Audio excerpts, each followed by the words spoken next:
Olha, mesmo após um volume elevado de emissões de títulos públicos em abril, o Tesouro Nacional segue com um desafio de financiamento à frente. Segundo profissionais de renda fixa, o órgão vai precisar acelerar o passo no segundo semestre e deveria optar por títulos pré-fixados de curto prazo para fazer caixa sem pressionar tanto a curva de juros.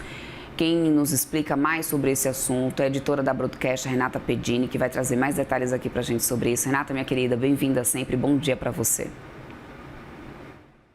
Muito bom dia para você, Débora. Bom dia também para você que nos assiste. A gente fala então sobre esse desafio na visão do mercado financeiro de financiamento do Tesouro Nacional, de financiamento da dívida, de financiamento do governo. A questão é a seguinte: o Tesouro Nacional tem uma reserva para fazer a administração da dívida pública e essa reserva caiu muito desde o final de 2025. Para o nosso espectador ter uma ideia, ela estava, ao final do ano passado, em 1,2 trilhão de reais. E em março caiu para 885 bilhões de reais. Essa queda teve a ver com os reflexos da guerra no Oriente Médio, no nosso cenário de inflação e de juros. Então, a guerra pressionou os preços do petróleo, elevou as expectativas de inflação e fez o mercado reprecificar a Selic. Então, a gente viu uma mudança muito grande nas apostas dos agentes do mercado financeiro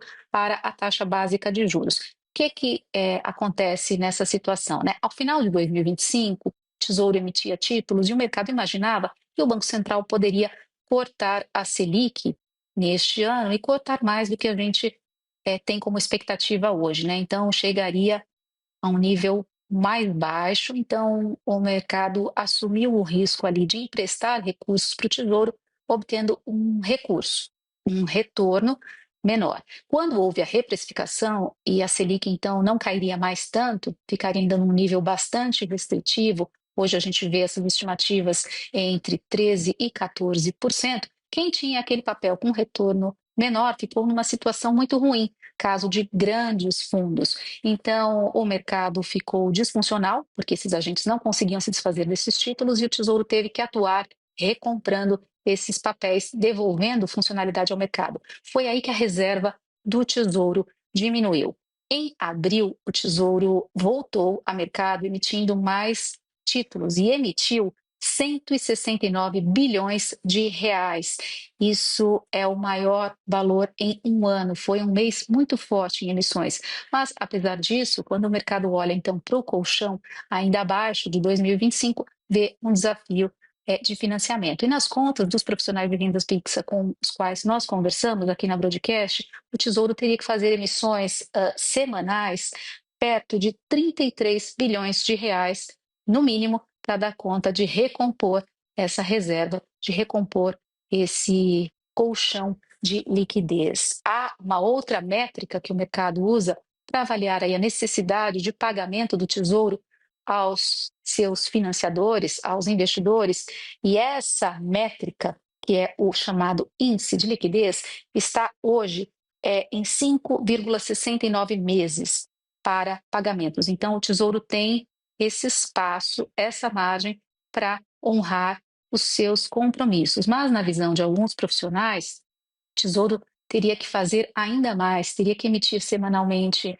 39 bilhões de reais e o ideal seria que essa métrica, esse índice de liquidez, subisse para 8 meses. O Tesouro tem adotado uma estratégia mais cautelosa, tentando emitir mais papéis pré-fixados e também de curto prazo, porque qual é o efeito disso na curva de juros, né? Que são a referência para os empréstimos, são referência para a economia como um todo. Quando o Tesouro emite um papel ou emite dívida para um prazo muito longo, aquele investidor que está olhando aqui, que tem uma eleição no meio do caminho até o prazo de vencimento desse título, que tem outros riscos no cenário, inclusive o exterior, então esse investidor ele acaba exigindo um retorno maior, exigindo um prêmio de risco maior. Então, se o Tesouro faz uma oferta muito grande, muito embora haja essa necessidade, ele acaba pressionando ainda mais o mercado futuro de juros, os juros que são referências para uma série de variáveis aqui no país. Por isso, na visão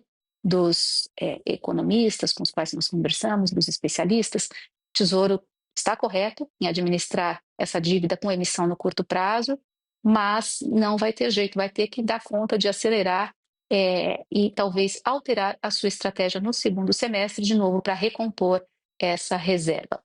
Quero finalizar com o outro lado, Débora. Nós ouvimos aqui na broadcast, a equipe do Invest Talks, faz um trabalho junto com a gente, o secretário executivo do Tesouro, Daniel Leal. E ele disse que não há necessidade de acelerar as captações este ano, que o ritmo atual está adequado, que há essas emissões fortes, houve essa pressão em março, mas que não precisa compensar necessariamente esse ponto mais fraco aí da programação para o ano que vem. Então, a gente tem o seguinte: de um lado, o mercado avaliando que é preciso o Tesouro acelerar as suas emissões e recompor reserva, mas, de outro lado, o Tesouro dizendo que não precisa ajustar esse programa anual de financiamento por enquanto. Débora.